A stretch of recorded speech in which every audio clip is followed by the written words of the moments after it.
pada waktu itu konon saya nggak tahu ya, konon Bung Karno itu sudah mencetak itu banyak. Mencetak uang. Oh, katanya ditaruh di Kalimantan ada, taruh di sini ada, taruh di sini ada. Dan kebetulan kok ya, saya pernah membaca di suatu viral di WA, ada seseorang membawa 3 karung gitu dari hutan. Katanya ini dulu titipan Bung Karno, ditaruh di sini gitu katanya ya, itu ya. Itu termasuk yang rasional juga kalau misalnya uang itu dibiayai, dicetak untuk membiayai pembangunan di Indonesia ini. Nah, terus waktu itu setiap mencetak uang itu kan ada anggunannya, ada. Jadi kalau Bung Karno pada waktu Bung Karno mencetak uang jumlahnya banyak, itu juga orang luar negeri bisa menerima. Wajar-wajar aja ya. Karena anggunan emasnya, anggunan tambangnya, anggunan hutannya, anggunan pertaniannya, perikanannya semua ada. Gitu. Ada kemungkinan juga harta amanah itu peninggalan dari Pakubuwono X. Ya, nah oleh karena itu kalau raja-raja ini kan sudah zaman Belanda ya, artinya Belanda itu sudah masuk ke era kerajaan-kerajaan di sana, jadi anggunan emas itu kelihatannya sudah mulai dibudayakan. Jadi bahwa kerajaan-kerajaan itu harus mempunyai satu anggunan finansial fisik yang namanya emas itu tadi.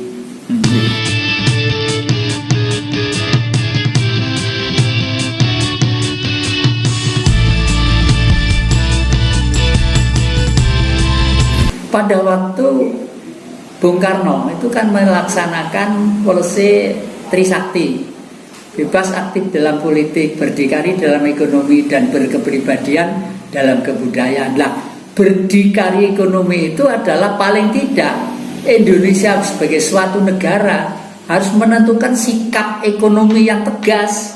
Kalau nggak ada sikap yang tegas ya nanti orang lain yang terus memperalat kita. Tegasnya bagaimana? Kalau bicara tentang ekonomi itu pasti terkait dengan sarana alat untuk komunikasi ekonomi. Apa itu? Duit kan? Nah pada waktu itu konon saya nggak tahu ya, konon Bung Karno itu sudah mencetak itu banyak. Mencetak uang. Oh, katanya ditaruh di Kalimantan ada, taruh di sini ada, taruh di sini ada. Dan kebetulan kok ya, saya pernah membaca di suatu viral di WA, ada seseorang membawa 3 karung gitu dari hutan.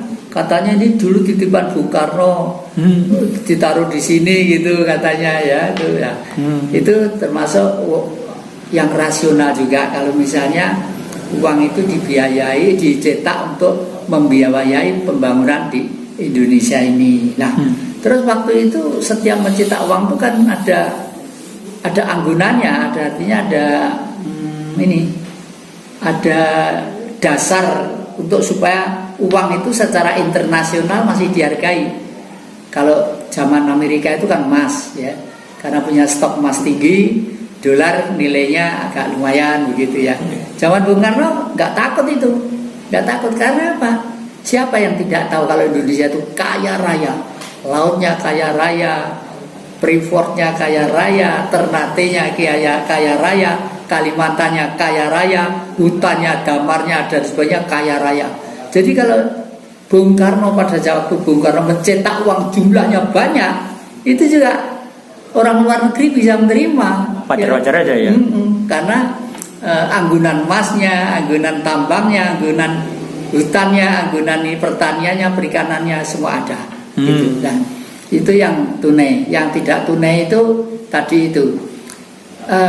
Dulu ada seorang raja yang kaya raya. Raja ini adalah sebenarnya bapaknya Bung Karno juga, mendiang Sinuwun Pakubuwono ke-10 di Surakarta. Nah, beliau itu karena pejuang, beliau itu harta kekayaannya untuk disebar seluruh Indonesia supaya di daerah-daerah itu ada perlawanan terhadap penjajah, disebar gitu. Terus beliau punya putra lahir, dititipkan ke kakek saya di Blitar sana, masih kecil ya.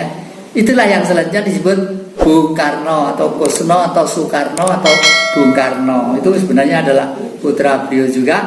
Makanya karakter Bung Karno itu juga menggebu-gebu untuk mempersatukan Indonesia dan untuk mempersatukan dunia internasional juga masih menggebu-gebu. Nah, beliau kekayaan raja ini, raja-raja pada waktu itu memang belum bergerak sampai di bidang dunia moneter, ya, karena sistem kerajaan dulu itu cara memberi kesejahteraan kepada rakyat sifatnya adalah memeratakan keadilan, ya, bukan mesejahterakan rakyat tapi keadilan rakyat.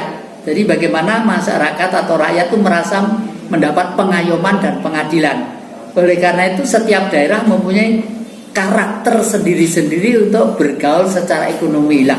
Tugas pemerintah pusat waktu itu hanya nyupport dana atau nyupport finansial untuk supaya pergerakan ekonomi di dunia masing-masing, apa dunianya gaplek, apa dunianya kedelai, apa dunianya ini apa Rojokoyo gitu. Jadi pemerataannya itu sesuai dengan karakter daerah masing-masing seperti itu. Berarti ada kemungkinan juga harta amanah itu peninggalan dari Pakubuwono X. Ya, nah oleh karena itu kalau raja-raja ini kan sudah zaman Belanda, ya, artinya Belanda itu sudah masuk ke era kerajaan-kerajaan di sana. Jadi anggunan emas itu kelihatannya sudah mulai dibudayakan.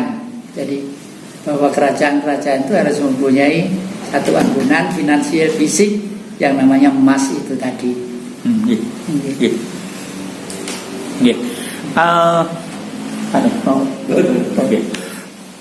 Kemudian ada versi lain yang tentang harta amanah itu, yang ada kabar kapal Jepang yang ngangkut emas pernah tenggelam di Sulawesi itu juga harta amanah juga kan itu ya?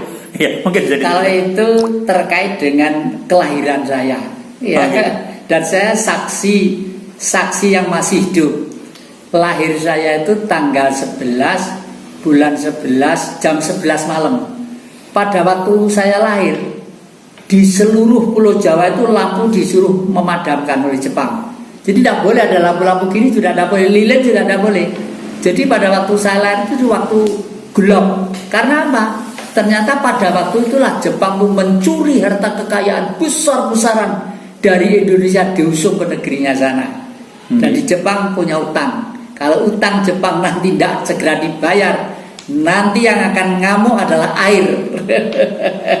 Peringatan untuk, Mas Bu, teman saya di Jepang penonton Institut Cakrawala Institut, tolong diingatkan Jepang ya segera bayar.